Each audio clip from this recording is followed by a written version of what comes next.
앞서 미나리 통해서 이제 봄을 또 느껴봤는데 네. 이 꽃 구경 좀 많이 하셨어요? 아, 벚꽃 진짜 네. 예쁘게 많이 했죠. 아, 그렇습니다. 네. 이렇게 이 봄이 되면요, 걷고 또 산에도 많이 가보게 되더라고요. 네, 특히 봄 되면서 좀 움직이고 싶다 하시는 분들 많이 있으실 것 네. 같은데요. 근데 움츠리고 있다가 조금 과하게 움직이면 허리가 약간 아픈 듯하고 맞아요. 또 이런 통증이 느껴졌을 때 가만히 두시면 이게 또 허리 디스크로 갈 수도 있다고 하네요. 네. 그래서 오늘은 허리 디스크, 허리 통증에 대해서 한의학적으로 자세하게 살펴보겠습니다. 최유성 한의학 박사와 함께합니다. 네. 안녕하세요. 네, 어서 안녕하세요. 오세요. 네. 봄철에도 허리 통증 호소하는 분들이 많다고 하는데 네. 실제로 진료를 보시다 보면 그런가요, 정말? 네, 맞습니다. 이유를 생각을 해보면 두 가지로 우리가 생각을 해볼 수가 있는데 첫 번째는 아까 말씀해 주셨던 것처럼 겨우내 우리가 움츠려 있던 상황에서 이제 바깥으로 활동들이 많아지는 거예요. 아무래도 움직임이 많아지니까 다칠 확률도 더 높아지겠죠. 그다음에 물리적으로 한번 생각을 해봤을 때는 봄철을 우리가 환절기라고 얘기를 하잖아요. 네, 네. 아침과 그리고 오후와 그다음에 저녁 때 기온 차가 엄청 많이 늘어나게 되는데 우리의 몸은 어떤 기온이나 습도에 대해서 항상성이라는 부분들이 유지를 하게 설계가 되어 있습니다. 온도가 낮을 때는 우리 몸의 조직들이 수축이 돼 있다가 그리고 온도가 높을 때는 다시 또 늘어났다가 몸의 구조물들도 다 마찬가지겠죠. 근육, 인대, 힘줄, 그리고 관절낭, 디스크 이런 부분들이 전체적으로 빨리빨리 환경에 적응을 해줘야 되는데 이 부분들이 건강한 사람과 건강하지 않은 사람들은 차이가 좀 많이 나게 되는 거죠. 그러면서 다칠 확률이 훨씬 더 높아지게 되는 겁니다. 네. 근데 이 허리 통증이라는 게 조금 쉬어주면 또 괜찮아지고 네. 뭐 이런 경우들이 많이 있거든요. 그리고 어느 경우는 허리만 아픈 게 아니라 다리까지 통증이 맞아요. 네. 아프다 이렇게 느껴지는 경우가 있는데요. 과연 어느 정도 아파야 병원에 가야 되는 건지 이게 항상 고민거리더라고요. 좋은 질문이세요. 환자분들이 항상 그렇게 말씀들을 많이들 하시는데요. 얼마만큼 아파야 내 몸에 문제가 있는지를 이제 인식을 하는지는 사람들마다 감각의 역치가 틀리기 때문에 다 이제 같다라고 보기는 좀 어려울 것 같아요. 근데 일반적으로 저희가 환자분들한테 말씀을 드릴 때 앞으로 통증이 나타날 때 그 바로미터를 우리가 어떻게 수정을 할 수가 있냐면 3일 정도를 쉬었을 때 내 몸의 문제가 개선되지 않고 점점 나빠지거나 아니면 똑같은 상태로 유지가 됐을 때는 뭔가 신경 쪽의 문제이거나 디스크 쪽의 문제이거나 네. 아니면 관절이나 저 속에 있는 문제들이 될 수가 있다라고 말씀을 드립니다. 일반적으로 우리가 다치는 것들은 근육과 뭐 인대와 힘줄 이 정도에서 그치게 되거든요. 네네. 대부분의 경우는 3일 안쪽에 증상들이 나아지게 되는데 3일 이후에도 만 72시간 이후에도 증상들이 계속 이어진다면 이때는 뭔가 징후성의 질병들을 예시하는 부분들입니다.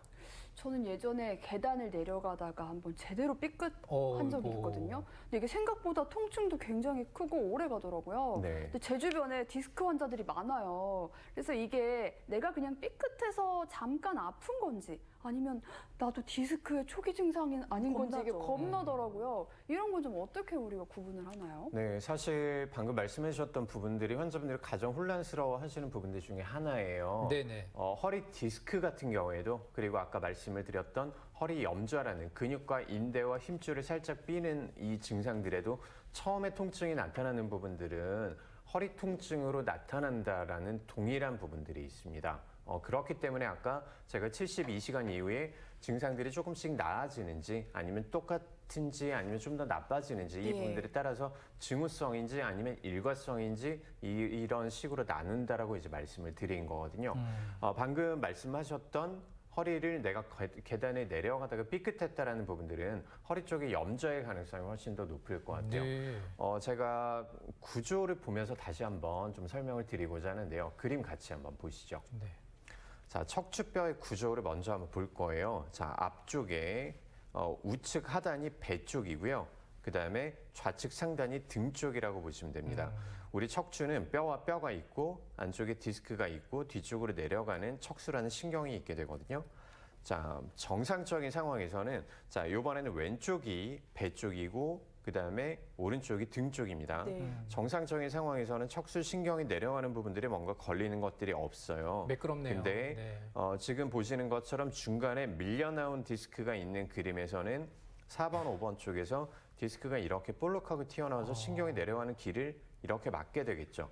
자, 이렇게 되면 일반적으로는 허리 쪽에 통증이 먼저 나타나게 되는 거예요. 네. 디스크가 튀어나오면서 순간적으로 내 몸이 내 몸을 방어하기 위해서 근육들이 빳빳하게 굳혀버리니까 허리 쪽에 통증으로 먼저 시작을 해요. 근데 이 부분들이 내가 차근차근 쉬어주고 뭐 진통제를 복용하고 네. 물리치료를 받고 이런 식으로 치료를 받았음에도 불구하고 신경이 눌린 상태이기 때문에 점점 통증이 퍼져나가는 거죠. 그래서 대부분의 디스크 같은 경우에는 허리 쪽의 통증에서 시작이 되고 3, 4일 정도 지나고 나면 골반 쪽으로 퍼지거나 아니면 아까 말씀해 주셨던 것처럼 다리 쪽으로 저린 느낌이나 시린 느낌이라든지 이런 식으로 증상들이 타고 내려가는 것들이 특징입니다. 네. 네. 그렇다면 조금 더 구체적으로 허리 디스크가 이제 발생을 했을 때 네. 특징적인 증상들이 있을 텐데 어떤 네. 점들이 그런가요? 아까 잠깐 언급을 했던 것처럼 네. 일반적인 염좌랑 그리고 디스크 같은 경우에는 초기에 나타나는 증상들은 거의 다 비슷해요. 네. 허리 쪽에 통증이고 허리를 삐끗하거나 아니면 뜨끔하거나 허리가 한쪽으로 돌아가 있거나 이런 식으로 증상들이 나타나기 때문에 분간하기 쉽지가 않은데 말씀드린 그 72시간이 지나서도 점차 다리 쪽으로 뭔가 타고 내려가는 부분들이 있다. 저린 느낌이 들 수도 있고요. 감각이 약간 틀리다라는 느낌이 들 수 있고 네. 아니면 피가 잘 안 통하는 것 같다 이런 식으로 가볍게 나타나시는 경우도 있고 이런 뭔가 내 문제가 있는 다리와 그다음에 문제가 없는 다리에 감각의 차이가 느껴진다면 디스크의 가능성이 훨씬 더 높아진다라고 말씀드릴 수 그렇군요. 있습니다. 네. 3일을 기준으로 이제 3일이 지나도 이런 증상들이 있다면 디스크를 한번 의심해 봐야겠습니다. 네. 그럼 이번에는요, 저희가 허리가 좀 아파서 병원을 찾은 환자를 직접 만나봤습니다. 화면을 통해서 확인해 보죠. 네, 요새는 젊은 층의 디스크의 확률이 훨씬 더 늘어나고 있어요. 지금 이 환자분도 30대의 젊은 남자 환자분이셨고요. 네. 지금 보시고 있는 것들이 척추의 배를 다시 맞춰주고 있는 추나요법이라고 합니다. 이 휴대폰도 많이 보고 컴퓨터도 많이 사용하니까 맞습니다. 진짜 이렇게 등도 아프고 허리도 아프고 한 것 같아요. 네, 특히나 코로나 이후에 우리가 외부에서 활동이 극단적으로 많이 줄었죠. 네. 운동이 부족하기 때문에 척추 디스크 환자분들이 훨씬 더 늘어나게 됐습니다. 다리가 차이가 나네요. 네, 지금 보시는 것처럼 골반에 문제가 있기 때문에 다리 길이의 차이가 나죠. 네. 이때 골반에 먼저 바로 맞춰주는 골반을 바로 맞춰줌으로써 디스크에 걸리는 부하를 균등하게 분배를 해주는 거죠. 이게 지금 추나요법을 하시는 네, 거예요? 맞습니다. 맞춰지나요, 바로? 길이가 오, 네. 맞는 것 같은데. 생각보다 우리 몸이 네. 상당히 유연하게 구성이 되어 있다고 봐야 될 것 같아요. 그렇게 어렵게 힘들게 맞춰지는 부분들은 아닙니다. 자, 지금 보시는 거는 디스크로 인해서 이제 신경이 지나가는 길목에 네. 한약에서 추출한 약침이라는 시술을 하고 있습니다. 주변에 있는 근육들에 일반적으로 많이 알고 있는 침치료 네. 같이 들어가고 있는 장면이고요. 이런 거 보면 사실 자세를 좀 바르게 하면 자세병을 좀 치유할 수 있는데 이게 잘 안 돼서. 그렇죠.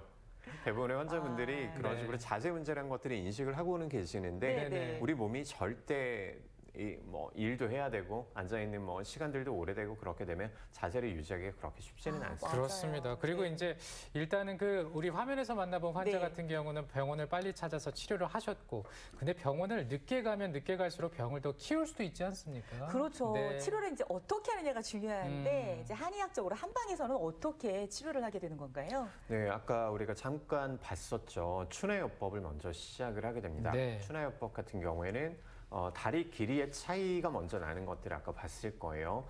디스크로 인해서 신경이 눌리게 되면 내 몸의 밸런스가 틀어지게 되겠죠. 그러면서 골반이 틀어지고 다리 길이의 차이가 나는 이런 부분들부터 우리가 먼저 맞추게 되는 거고 네. 아울러서 뭐 등 쪽이나 아니면 목 쪽이나 부가된 부분들, 붙어 있는 부분들, 서로 인접한 부분들에 서로 밸런스를 맞춰주는 치료법이라고 보시면 될 것 같아요. 그리고 중간에 이제 치료법이 들어갔던 것들 약침용의 기억을 하실 것 같습니다. 네. 한약에서 어떤 특정의 성분들만 추출을 해내는 거예요. 진통작용이 있는 것들, 그리고 소염작용이 있는 것들, 그리고 신경의 재생을 도와주는 약물들, 여러 가지 약재들이 있는데 이 부분들을 조합을 해서 신경이 지금 손상된 부분들, 디스크가 튀어나와서 신경을 누르게 되면 그때부터 염증 반응이 나타나고 신경이 손상되고 네. 이게 통증으로 나타나게 되는 거거든요. 그래서 이때 해당하는 부위에 약침요법을 시행을 함으로써 강력한 진통과 소염 작용을 가지고 오게 됩니다. 마지막으로 구조적으로 이제 손상된 부분들이 있을 거예요. 디스크도 좀 녹아내렸을 거고 옆에 있는 뭐 인대나 아니면 힘줄도 찢어진 상태, 이때는 한약요법들을 통해서 내 구조물들을 다시 또 복구시키는 치료법들을 사용을 할 수가 있습니다. 네. 저는 아까 영상에서도 봤지만 추나요법을 하면 바로바로 그 비틀렸던 뭔가 길이가 안 맞던 것들이 맞고 이래서 참 신기하더라고요. 네. 근데 이 추나요법을 보면서 참 시원하겠다 싶기도 하면서 동시에 아프진 않을까 걱정은 좀 되고 또 이렇게 바로 잡았던 몸이 얼마나 유지될까도 궁금하거든요. 추나요법에 대한 치료 방법 좀 자세히 듣고 싶어요. 네, 좋은 질문이세요. 방금 말씀하셨던 것처럼 환자분들이 그 다리 길이가 맞춰지는 것들 이런 드라마틱한 부분들을 보고 네. 되게 많이 놀라시고 그다음 신기해 하시는데 사실상 우리 몸은 어떻게 딱 조여진 그런 구조물이 아니라 어떤 부품들이 하나 인대와 그다음에 힘줄과 근육이라는 이런 연부 조직이라고 하는데 이 부분들로 좀 느슨하게 구성이 돼 있어요. 이런 식으로 약간의 유격이나 이런 것들이 있다라고 봐야 될 것 같은데 자동차도 우리가 자동차 바퀴의 얼라인먼트라고 하죠. 이 부분들이 딱 맞춰 놓으면 계속 유지가 될 것 같은데 본인의 운전 습관이라든지 아니면 본인만의 뭐 도로라든지 이런 것들에 따라서 하루 종일 틀어지게 되는 거죠. 이 부분들을 맞추는 것들이 바로 추나요법이라고 보면 될 것 같은데 생각보다 그렇게 아프지는 않습니다. 네, 맞추는 네. 과정들에서 내 몸은 뭔가 정상 위치가 편하다라고 인식을 하는 게 정상인데 이게 틀어진 것들이 있으면 뭔가 불편하다. 환자분들에 따라서는 뭐 여성분들 같은 경우에 뭐 치마가 잘 돌아갑니다. 아니면 옷이 한쪽으로만 틀어지는 것 같아요. 이런 것들 많이들 말씀을 하시거든요. 네. 이때는 몸이 불편하다라고 인식을 하기 때문에 병원에 가서 추나를 받게 되면 이때는 몸이 오히려 시원하다라는 네. 느낌에 더 가깝다라고 봐야 될 것 같아요. 네. 그리고 일반적으로 한두 번만으로 우리가 추나요법이 끝나지는 않습니다. 평균적으로 10회에서 20회 정도 들어가면 내 네. 몸이 이 부분들이 다시 또 인지를 하게 되기 때문에 다시 또 운동을 할 수가 있습니다. 네. 그 부작용은 없습니까? 네, 특별하게 이런 부분들은 없고요. 네네. 다만 한 가지, 운동은 좀 열심히 해주시는 것들이 좋겠습니다. 그 자세를 잘 유지하는 방법, 운동 방법 이런 거 있으면 소개 네. 좀 부탁드릴게요. 네, 간단하게 말씀을 드릴게요. 이제 날씨가 좀 많이 따뜻해지고 있죠. 그래서 이제 보행을 많이 나가시고 산책을 많이 나가시게 되는데 제가 산책을 할 때 한 가지만 꼭 당부를 드리고 싶은 부분들이 우리가 몸이 많이 굽어 있는 상황들, 핸드폰이나 이런 것들 많이 보시고 TV나 이런 부분들 많이 보실 때 상체가 움직임이 거의 없게 돼요. 그렇게 되면 허리가 움직일 수 없게 되기 때문에 허리를 조금 흔든다는 생각으로 팔을 약간씩 좀 높이 드는 이런 동작들, 네. 파워워킹까지는 아니더라도 이렇게 몸통을 하고- 약간씩 네. 흔들어 준다는 생각으로 걸어주시면 허리 건강에 엄청난 도움이 될 겁니다. TV 볼 때도 이렇게 하라는 얘기죠? 살짝 네, 흔들면서. 해주시면 좋죠. 그렇습니다. 네. 네, 이렇게 좀 흔드시면서 걸으실 때 챙겨보시길 바랍니다. 네. 오늘 허리 디스크에 대해서 한의학 박사 최유성 원장과 함께했습니다. 고맙습니다. 네, 감사합니다. 네, 감사합니다. 최혜연 리포터 오늘 수고하셨고요. 고맙습니다. 감사합니다. 네.